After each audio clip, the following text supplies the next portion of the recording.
करीब 10 साल बाद भारत आए कतर के अमीर तमीम बिन हमाद अल थानी को राष्ट्रपति भवन में गार्ड ऑफ ऑनर दिया गया।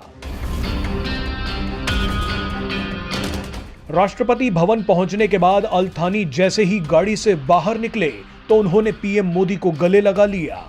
पीएम मोदी भी सारे प्रोटोकॉल तोड़ते हुए अल थानी को एयरपोर्ट लेने पहुंचे थे। मगर क्या असली कहानी वही है जो दिख रही है या पर्दे के पीछे बड़ा खेल चल रहा है? एक्सपर्ट्स की माने तो इस कहानी में 3 बड़े किरदार हैं। पीएम मोदी और अल थानी तो आपको दिख गए हैं, लेकिन जो नहीं दिखे वो अमेरिकी राष्ट्रपति डोनाल्ड ट्रंप हैं।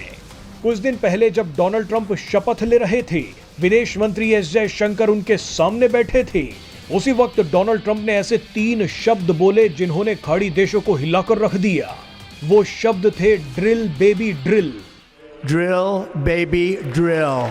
अब इसे सहयोग कहिए या कुछ और, लेकिन ट्रंप के इस ऐलान के बाद अचानक कतर के अमीर पीएम मोदी को गले लगाकर भाई बोल रहे हैं।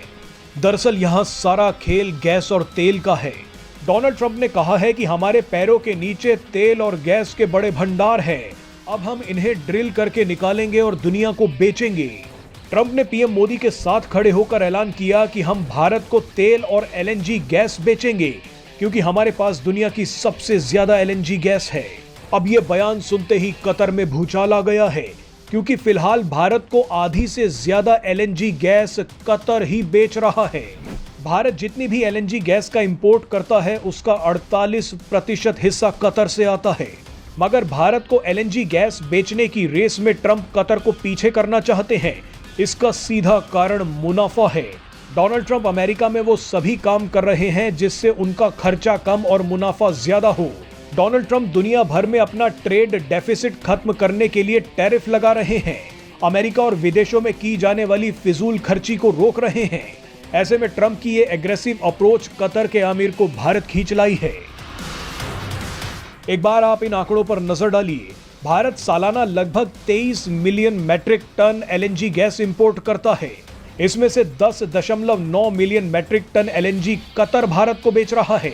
बाकी बची हुई एलएनजी संयुक्त अरब अमीरात, अमेरिका, अंगोला और ओमान जैसे देशों से आती है। मगर अब अमेरिका भारत को एलएनजी गैस बेचने वाला नंबर 1 एक्सपोर्टर बनना चाहता है। पिछले साल जून के महीने में अमेरिका ने थोड़े समय के लिए कतर को पीछे छोड़ भी दिया था, यानी कतर को आता हुआ खतरा दिख रहा है। कतर इसलिए भी ज्यादा डरा हुआ है क्योंकि वो सऊदी अरब और संयुक्त अरब अमीरात की तरह तेल और गैस एक्सपोर्ट पर अपनी निर्भरता को कम नहीं कर पाया है। सऊदी अरब और संयुक्त अरब अमीरात जानते हैं कि तेल खत्म तो खेल खत्म। इसीलिए इन दोनों देशों ने समय रहते हुए टूरिज्म के लिए अपने देश को खोल दिया। सऊदी अरब में फैशन शो हो रहे हैं। मक्का मदीना में गैर सऊदी लोगों के लिए निवेश के रास्ते खोल दिए गए हैं। योग कंपटीशन करवाए जा रहे हैं। संयुक्त अरब अमीरात में भी बड़े बड़े कॉन्सर्ट हो रहे हैं। दुबई और अबू धाबी जैसे शहरों को टूरिज्म हब बना दिया गया है। मगर कतर इस क्षेत्र में पिछड़ गया है। कतर अभी भी पूरी तरह से तेल और गैस एक्सपोर्ट्स पर निर्भर है। ऐसे में डोनाल्ड ट्रंप के ऐलान के बाद कतर के अमीर भारत पहुंचे हैं। उन्हें इस वक्त भारत की सबसे ज्यादा जरूरत है। वैसे आपको बता दें कि अगर भारत कतर की मदद करता है तो भारत इसकी पूरी कीमत भी वसूलेगा। कतर वो देश है जहां की मीडिया भारत के पीछे हाथ धोकर पड़ी है। कतर की सबसे बड़ी मीडिया कंपनी अल जजीरा भारत के खिलाफ सबसे ज्यादा नेगेटिव रिपोर्टिंग करती है। अब इस इकोसिस्टम पर भी लगाम लग सकता है।